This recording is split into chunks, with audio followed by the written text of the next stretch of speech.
इस सेशन में अब हम चैप्टर नंबर 2 स्टार्ट कर रहे हैं। इसमें हम लॉग और एक्सपोनेंशियल फंक्शंस को देखेंगे। तो सबसे पहले हमें डिस्कस करना है लॉग को, और फिर उसके बाद हम एक्सपोनेंशियल फंक्शन और उससे रिलेटेड डिटेल्स को देखेंगे। अच्छा, अब देखें ये लॉग होता क्या है और क्यों यूज़ होता है। उसका बैकग्राउंड आप यूँ समझ लें कि जैसे इससे पहले आप ओ लेवल्स वगैरह में ना इस तरह की इक्वेशंस सॉल्व कर चुके हैं, जिसके अंदर आपके पास वेरिएबल एक्सपोनेंशियल में होता है और इनको हम एक्सपोनेंशियल इक्वेशंस कहते हैं। और आपने वेरिएबल की वैल्यू फाइंड करनी होती है। तो उसमें हम ये करते हैं कि दोनों साइड्स पे ना बेसिस को सेम बना लेते हैं। जैसे यहाँ पर एक बेस राइट साइड पे 2 लिखी हुई है, तो लेफ्ट हैंड साइड पे भी हम ये करते हैं कि 2 की बेस लिख देते हैं और 32 को हम 2 में कन्वर्ट कर सकते हैं। तो आप 32 की जगह 2 रेज टू 5 लिख देंगे। एक पावर उस पे एक्स की लगी हुई है और राइट साइड पे भी आपकी बेस 2 ही है। तो पावर के साथ जब पावर आएगी तो आपके पास दोनों मल्टीप्लाई हो जाएंगे और इस तरह से ये 5x बन जाएगा। सही। अब ये लॉज ऑफ इंडाइसिस में आपने सीखा। इसके बाद आपने क्या करना होता है कि जब बेसिस सेम है और टर्म्स इक्वल हैं तो आप दोनों साइड्स की पावर्स को इक्वेट कर देते हैं और पावर्स इक्वेट करके आप वेरिएबल का आंसर निकालते हैं। सही। तो ये वो एक्सपोनेंशियल इक्वेशंस हैं या वो टाइप है जिसके अंदर हम दोनों साइड पे बेसिस को सेम बना सकते हैं। ऐसा भी हो सकता है कि आपके पास जो है ना ऐसी इक्वेशंस हों कि जिसके अंदर आप बेसिस को सेम ना बना सकें। मिसाल के तौर पर 32 raise to x equal to 5 अगर मैं लिख दूं, तो अब आप यहाँ पर ना दोनों बेसिस नहीं सेम बना सकते, कॉमन बेसिस नहीं हो सकती कि फिर आप पावर्स को इक्वेट करें और वेरिएबल का आंसर निकालें। ऐसे केस में फिर हम जो फंक्शन यूज करते हैं उसको हम लॉग कहते हैं, लॉगरिथमिक फंक्शन कहते हैं। सही। और लॉग क्या चीज होती है? लॉग को हम इस तरह डिफाइन करते हैं कि logarithmic function is the inverse of N exponential function. Exponential का वर्ड जो है ना हम अपनी नॉर्मल उसमें भी सुनते रहते हैं कि जी फला चीज की जो ग्रोथ है वो एक्सपोनेंशियल है। तो एक्सपोनेंशियल का मतलब होता है कि बहुत कम वक्त में वो बहुत ज्यादा ग्रो कर रही है, मल्टीप्लाई हो रही है और बढ़ती चली जा रही है। सही। तो उस वो जो एक्सपोनेंशियल का कर्व बनता है ना, नॉर्मली एक्सपोनेंशियल का कर्व ना इस तरह से बन रहा होता है। तो इसका जो इनवर्स फंक्शन होगा वो आपका लॉग का फंक्शन होगा।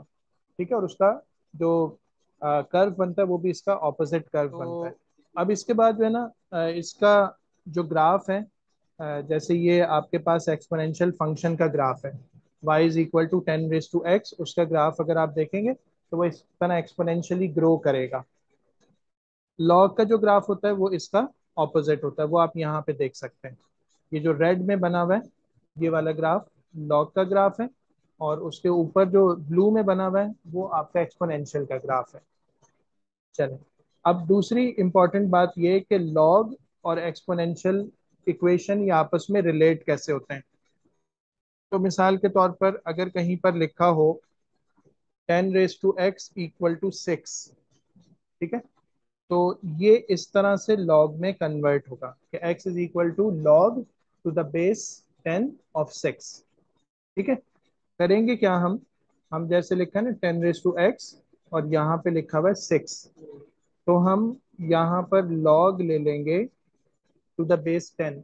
ये जो लॉग है ये हम दोनों साइड्स पर अप्लाई करेंगे, तो यहाँ पर भी log to the base 10 of 6 आ जाएगा। सही है।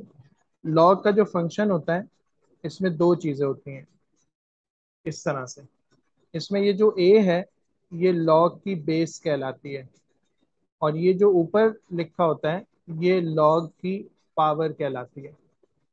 सही। तो इसमें आप दोनों जगह देखें, लॉग के अंदर जो बेस है वो 10 की है।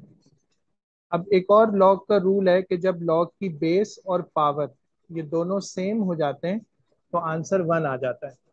और दूसरी बात, अगर लॉग की पावर के ऊपर कोई और पावर लगी हुई हो, जैसे x जो है ना वो इस वक्त 10 की पावर में है और ये वाला जो 10 है ये लॉग की पावर है, तो अब उसमें आप क्या करते हैं। मिसाल के तौर पर अगर कहीं लिखा हुआ है log to the base a of b और b की पावर में c है, तो लॉग का रूल ये है कि ये जो पावर है ना, इसको आप लॉग का कोफिशिएंट बना लेते हैं। ठीक है, तो सबसे पहले हम ये करेंगे कि एक्स को कोफिशिएंट बनाएंगे, log to the base 10 of 10 ये आएगा, और दूसरी तरफ आपके पास log to the base 10 of 6 लिखा हुआ है।